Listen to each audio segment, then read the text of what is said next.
Efa nanontany tena avy ianareo hoe inona ny zavatra iray tsy maintsy ilain'ny vatan'ny olombelona eto amin'ity fiainana ity. Tonga soa indray eto amin'ity vidéo izay miresaka ny tantasiaka rehetra izay momba ny zavatra eritreretina sy izay tsy misy coupure moa izy ity fa dia mandeha anankiray fotsiny dia hozaraiko aminareo. Izany zavatra izany zareo dia niantsoana hoe ny rano. Tsy misy zavatra tsy maintsy ho an'ny vatan'ny olombelona hono ankoatra ny rano. Ohatra hoe tsy voatery ianao mihinam-bary, tsy voatery ianao mihinana mangahazo, tsy voatery ianao mihinana vomanga, tsy voatery ianao mihinana paty, fa nefa kosa voatery ianao misotro rano. Izay ny tena marina. Dia io rano io zany dia misy fikafika hono amin'ny fisotronan'izy io fa tsy dia hoe sotroina ohatran'izao fotsiny izany, indrindra rehefa eo akaikikaikin'ny sakafo eo. Holazaiko anao any amin'ny farany any no miromba an'izany, fa holazaiko anao fotsiny hoe ny rano dia zavatra tsy maintsy sotrointsika isan'andro. Ao anatin'izany ohatra izany ao antsika izay mandalina ny mety ho fahasalaman'ny toe-batana dia ilaina ny misotro rano eo amin'ny 2 litatra sasany ka hatramin'ny 4 litatra isan'andro arakaraka izay angetantsika.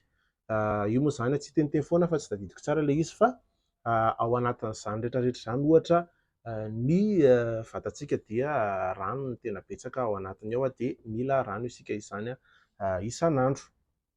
Dia ity amin'izay ilay holazaiko anareo hoe rehefa mafana ny andro dia mila betsabetsaka kokoa ny rano sotroina.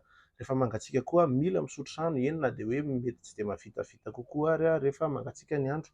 Ary indrindra rehefa eo akaikikaikin'ny sakafo eo dia tsy azo sotroina ny rano rehefa avy misakafo ianao.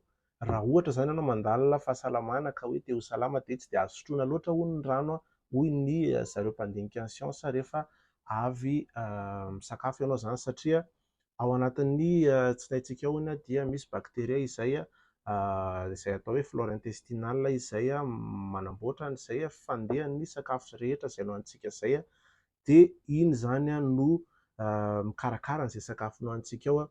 Dia raha pitsika rano ilay izy dia mety hanimba an'ilay tsinaintsika zany ilay izy.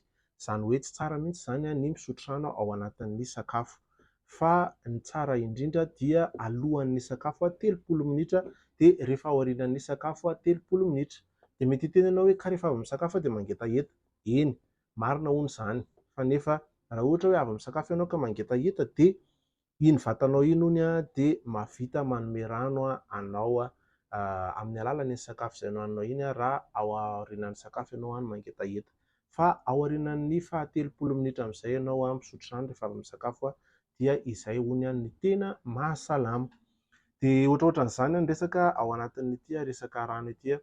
Dia tiako foana moa zany miresaka sujet ohatr'izany mba zaraiko aminareo dia mba hieritreretanareo sy mahafinaritra anareo koa ngambany raha ohatra hoe mpanaraka atonareo dia izay.